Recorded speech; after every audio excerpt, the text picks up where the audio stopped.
G'day, I'm at one of my favourite local segments.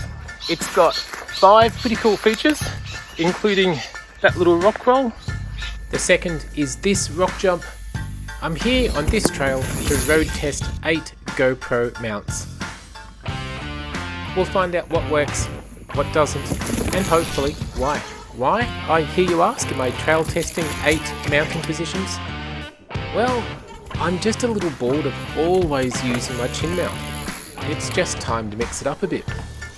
And getting third-person footage is just plain time-consuming. As well as my own curiosity, I've got mates that have bought their own action cameras and, well, they're asking where best to mount it, what extra mounts they need to buy, etc, etc.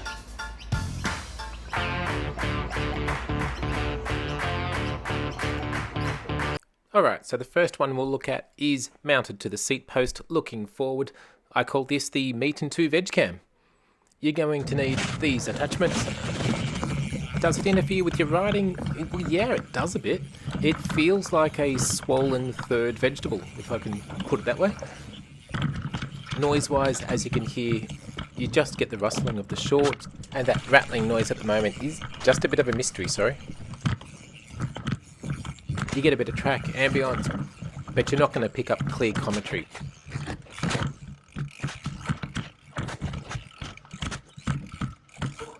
Pretty easy to set up. Angling downwards at about 10 degrees from the seat post is probably the perfect angle. And the controls are easily accessible.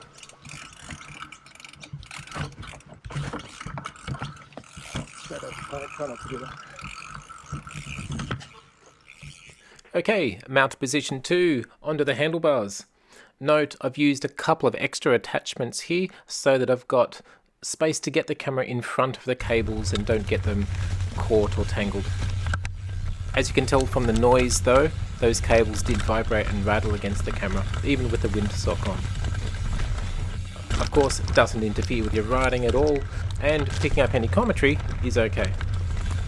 Pretty easy to set up, just got to get those cables out of the way and not rattling. Really good access to camera controls. I do find mounting it to the handlebars though can make you a little bit dizzy as you angle the bike, as you turn the bars.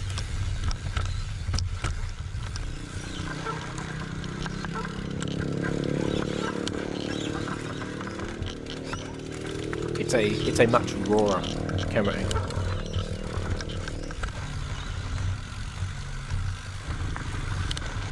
Once again mounted to the seat post, but this time looking backwards. I call this backdoor cam. It doesn't interfere with your riding at all. The noise, well, you're only going to get the trail noise, you're not going to get commentary. Pretty easy to set up, no dramas there, but your access to controls, it's just a bit awkward. This angle's ideal if you're riding with friends. Obviously, I didn't have any friends on this day, or most other days. But if you've got a train happening, this angle will work a treat.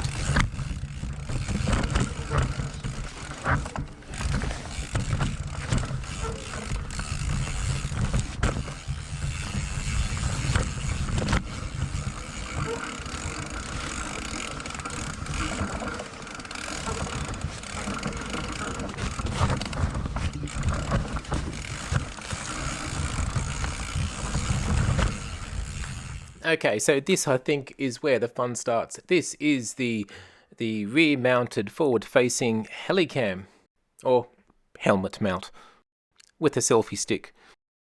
You can see the cable ties here. They were primarily to hold the selfie stick while I taped it down. A piece of dowel will work just as well, probably better, because as you'll tell from the footage there is that rattling noise, and I think that rattling noise are the telescopic segments of the selfie stick rattling within themselves. If I was to do this again, I would angle the stick lower at the rear. I think it looks pretty cool to get the rider and trail in one shot like that. Commentary, yeah, you're not going to hear a lot.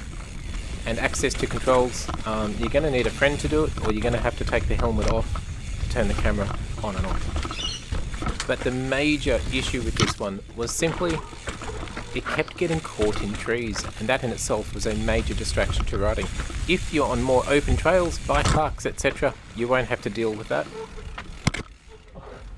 I'm knocking branches and trees and God knows what. Who knows what this camera angle is like actually. Oh, that was tight and good. Oh. The forward mounted rear facing Heli Cam. Looking back at the rider, if you want to get reaction shots really, this is the angle. Exactly the same setup as rear mount Heli Cam, cable ties, gaff tape, etc. Note the green paper at the back of the selfie stick that counteracts the curve of the helmet and gives me a flat area to mount the selfie stick to.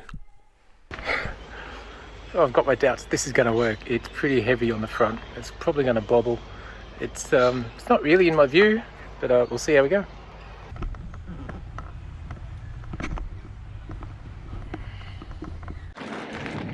Do I feel like a bit of a goose with this? Yes, I do. I've got a feeling this is not really going to work.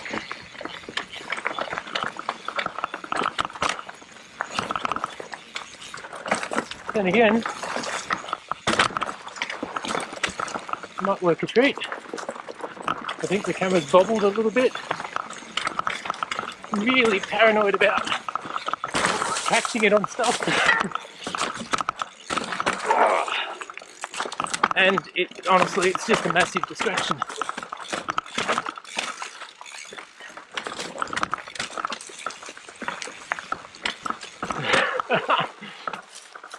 Dooly dooly, I might just straighten you up there. On full extension, the controls are very difficult to reach, and it's more likely to catch on trees and branches.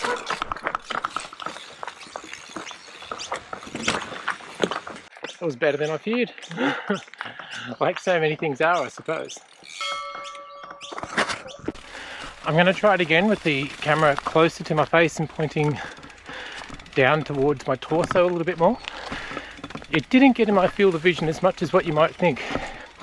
It is slap bang where I want to look, but you should be looking further afield than a metre in front of your face. If you're doing that, you're in trouble, regardless of what camera setup you've got.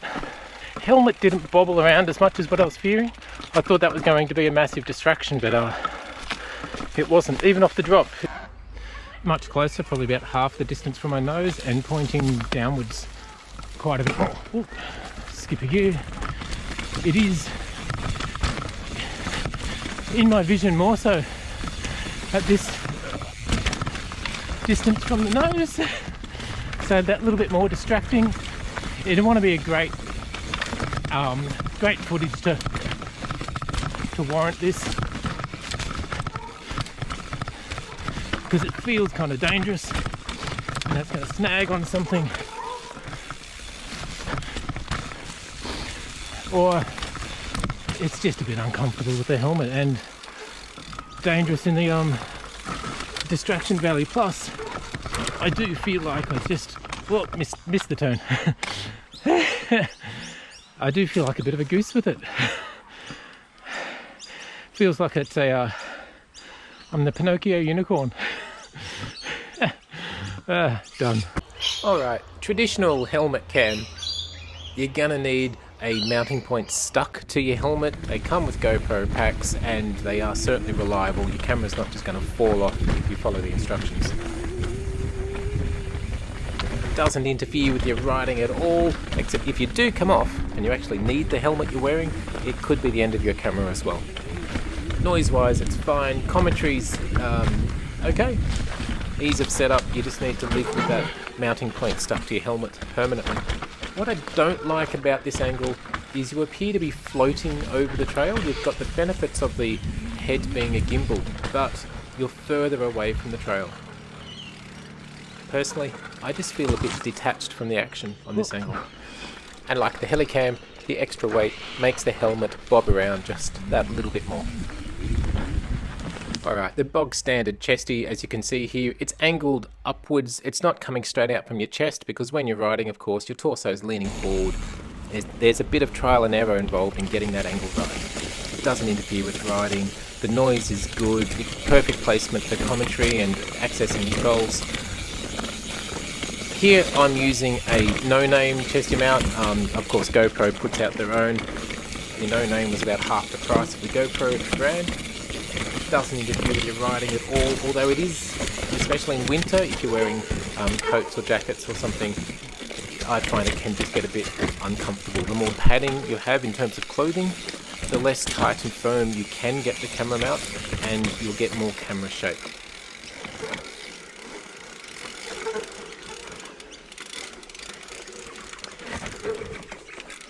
Oh, stuff that one up. As you can see here, I'm using half of a regular GoPro mount and a couple of cable ties.